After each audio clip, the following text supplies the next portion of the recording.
राज्यातील अनेक बांधकाम प्रकल्पांमध्ये घर खरेदीदारांकडून बिल्डर्स 1 ते 2 वर्षांचे आगाऊ देखभाल शुल्क वसूल करीत आहेत।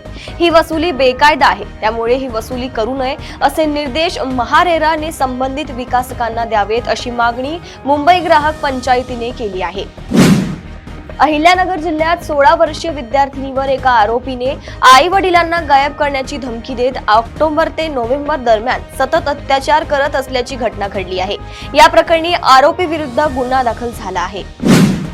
युगेंद्र पवारांच्या जंगी लग्नानंतर आता अजित पवार गटातही लगीनघाई सुरू आहे। उपमुख्यमंत्री अजित पवार आणि सुनेत्रा पवार यांचे सुपुत्र जय पवार यांचा विवाह सोहळा 5 डिसेंबरला बहरीनमध्ये पार पडणार आहे।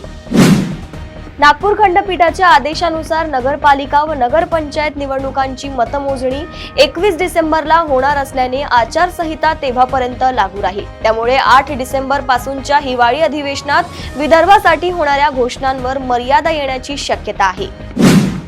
माजी मंत्री राष्ट्रवादी अजित पवार गटाचे नेते आमदार धनंजय मुंडे यांची पहिली पत्नी असल्याचा दावा करणाऱ्या करुणा मुंडे यांनी खोटे गुन्हे दाखल करून खटल्यात गोवल्याचा आरोप असलेली याचिका मुंबई उच्च न्यायालयाच्या औरंगाबाद खंडपीठात दाखल केली असून या प्रकरणात त्यांनी 5 कोटींची नुकसान भरपाई देण्याची मागणी केली आहे।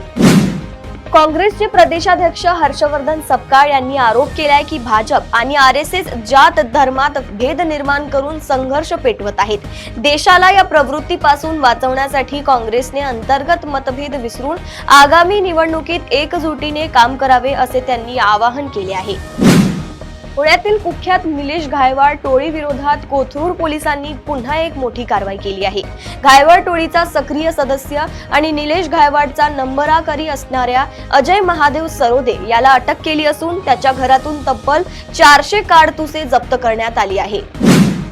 नाशिकच्या मालेगाव मधील एका चिमुकलीवर अत्याचार करून तिची हत्या करण्यात आली होती। ही घटना ताजी असतानाच मालेगाव परिसरात पुन्हा एका 14 वर्षीय मुलीवर लैंगिक अत्याचार केल्याची धक्कादायक बातमी समोर आली आहे। या घटनेने परिसरात खळबळ उडाली असून नराधमाला पोलिसांनी बेड्या ठोकल्या आहेत। याशिवाय आरोपीवर पोक्सो अंतर्गत गुन्हा दाखल करण्यात आला आहे।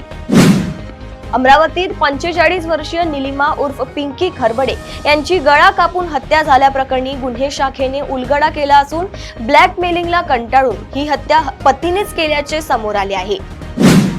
सोलापूरमध्ये ज्येष्ठ समाजवादी विचारवंत पन्नालाल सुराणा यांचे 93व्या वर्षी निधन झाले। तब्येत बिघडल्याने त्यांना रुग्णालयात दाखल करण्यात आले होते, मात्र उपचाराआधीच त्यांचे निधन झाले। प्रदेशातील अशाच टॉप 10 बातम्या मी साक्षी आपल्यापर्यंत पोहोचवत राहील। तोपर्यंत बघत रहा देशोन्नती। नमस्कार।